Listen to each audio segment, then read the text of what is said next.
Hey everyone, welcome back. My name is Bargo, and today we're gonna talk about the strange mystery of the Eltanin Antenna from Antarctica. Throughout history, there have occasionally been found objects or artifacts that don't really seem to fit in with our established knowledge of the world.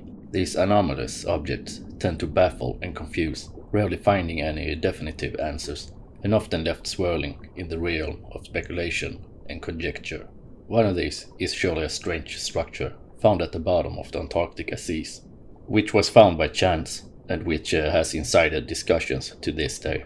In the 1960s, Antarctica might as well have been an alien world. It was a faraway, isolated, frigid land, largely inhospitable to life as we know it. And although we still don't know much about this continent today, at that time it was like another planet upon itself.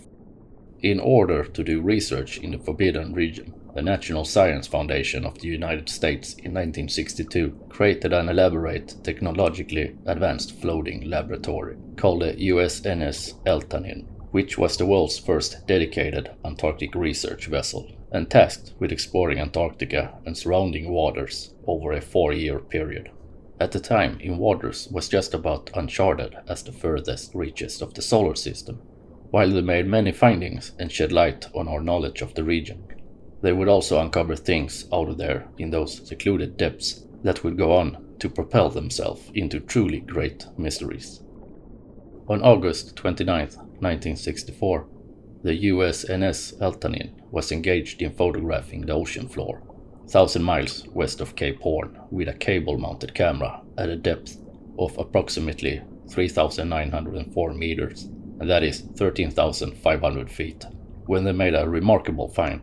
There, along the mostly bleak and barren bottom, they managed to snap pictures of a very strange structure, which stood upright at 2 feet high in the middle of nowhere, on the lifeless seabed, and with its symmetrical nodules, spokes and protrusions, ending in a spherical top. It looked very much like an elaborate artificial radio antenna array. It was surely an unexpected thing to find down there, and when the photographs were picked up and released by the New Zealand Herald on December 5, 1964, the puzzling images immediately caught the attention of ufologists, who would name it the Eltanin Antenna, and claim that it was an out-of-place alien artifact put there in that remote location for inscrutable purposes. The object would be excitedly discussed and debated for years, with famed paranormal writer Brad Steiger in 1968 calling it an astonishing piece of machinery, very much like the cross between a TV antenna and a telemetry antenna. Theories swirled at the time, ranging that it was a piece that had simply fallen off a boat, to more conspiratorial theories, such as that it was a secret Russian project, to more fringe ideas that it was the doing of aliens. Others suggested that it was perhaps some type of undiscovered plant life, but marine biologists were skeptical of this, as there were no sunlight down there to support it. And one biologist, a Dr. Thomas Hopkins, would say of it, quote, "I wouldn't like to say the thing is man-made, because this brings up the problem of how one would get it there, but it's fairly symmetrical and the offshoots are all 90 degrees apart. This is why it has been argued for over so long." End quote. In the end, no one knew, and since it was too far under the surface in one of the most hostile and inaccessible environments on Earth, there was no way to reach it again, and no efforts made to try and relocate it. In the meantime, the bizarre object made the rounds in numerous UFO and paranormal publications, including Saga Magazine, the Info Journal, and Fortune Times, a habitat in which it often seemed to pick up added details and conjecture that really muddied the waters as to trying to figure out what was actually going on, and what it really was. At the time, it was aggressively pushed by many writers, in particular Steiger, as a true anomaly and possibly alien artifact. But in more recent years, the story has picked up more mundane possibilities. One of the most popular of these was the suggestion that what is seen in the images is a type of deep-sea carnivorous sponge called Cladohissa concrescens, which was discovered in 1888 by Alexander Agassiz. This seems like a very rational approach to the mystery, but there have been arguments against this idea.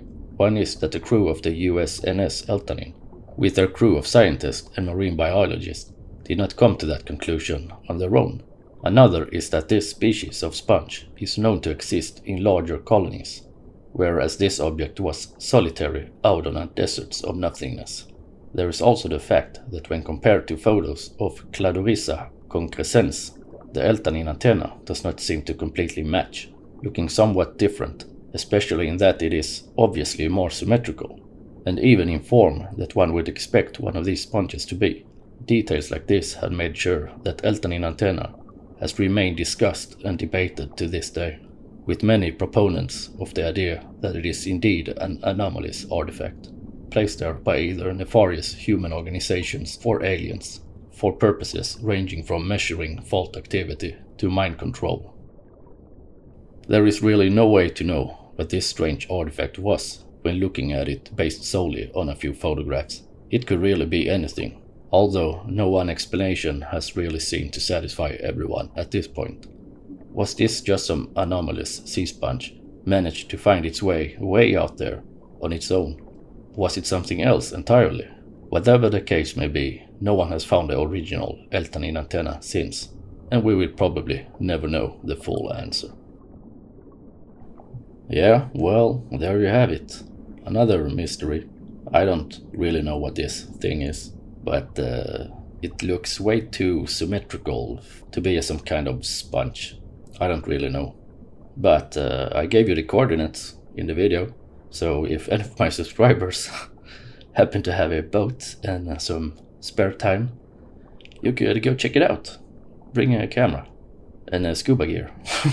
And please let me know in the comments if you ever found it, so we can make a part 2 of this video.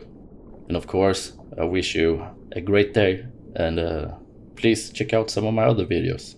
And I will see you in the next one. Bye.